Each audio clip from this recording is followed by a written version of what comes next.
Hi, this is Saravanan. Welcome to Sinikeri Movie Review. காதெல்லாம் என்ன தெரியுமாடா உனக்கு? தனுஷோட அசத்தலான நடிப்புல கேவி ஆனந்தோட துல்லியமான திரைக்கதையில திரைக்கு வந்திருக்கும் அநேகன் படத்தோட மூவி ரிவ்யூ தான் இப்போ நம்ம பார்க்க போறோம். You know something? What? இப்போலாம் ஹிந்தி பொண்ணுங்க கனவுல கூட அஸ்வின் எக்ஸ்க்ளூசிவா வரும். தனுஷ், கார்த்திக், அமைரா டஸ்டர், ஜெகன், ஐஸ்வர்யா அப்படின்னு பல பட்டாளங்கள் நடிச்சிருக்க ஹாரி ஜெயராஜ் இசையமைக்க கேவி ஆனந்த் தான் டைரக்ஷன் பண்ணியிருக்காரு.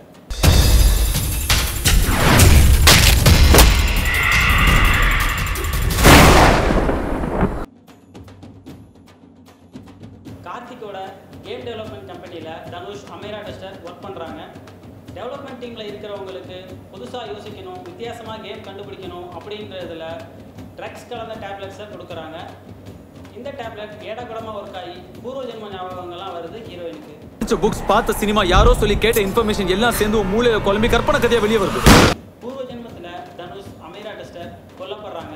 இவங்களை இந்த ஜென்மத்தில் எப்படி பழிவாங்கினாங்க அப்படின்னு முடிகிறது தான் மீதி கதை. தனுஷ், கார்த்திக், அமைரா டஸ்டர் அப்படின்னு இவங்க 3 பேரோட ஆக்டிங் சூப்பராக இருந்தது. திரைக்கதை இந்த படத்திற்கு கூடுதல் பலம்னு சொல்லலாம்.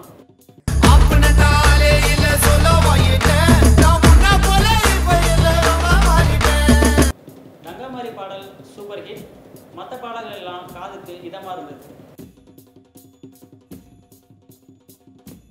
ஃபர்ஸ்ட் ஹாஃபை விட செகண்ட் ஹாஃப் கொஞ்சம் விறுவிறுப்பு கம்மியாக இருக்கிறதுனால நமக்கு படம் கொஞ்சம் லென்த்தாக போகிற மாதிரி ஒரு ஃபீல். கிளைமேக்ஸ் இன்னும் கொஞ்சம் பெட்டராக இருந்திருந்தா படம் இன்னும் கொஞ்சம் சூப்பராக இருந்திருக்கும். மொத்தத்தில் இந்த படம் காதல் காவியமாக காதலர் தினத்திற்கான காதலர்களுக்காக கேவி ஆனந்த் தனுஷோட கிஃப்ட்னு சொல்லலாம். அவன் என்னோட சோல்மேட்ரா. இந்த படத்துக்கு என்னுடைய ரேட்டிங் 3.5 அவுட் ஆஃப் 5. சேர்ந்திருந்தா காதலோட வேல்யூ புரியாது. இந்த ரிவ்யூ பிடிச்சிருந்தா எங்கள் சேனலை சப்ஸ்கிரைப் பண்ணுங்கள். மீண்டும் ஒரு ரிவ்யூடன் உங்களை சந்திக்கிறேன். உங்களிடமிருந்து விடைபெறுவது உங்கள்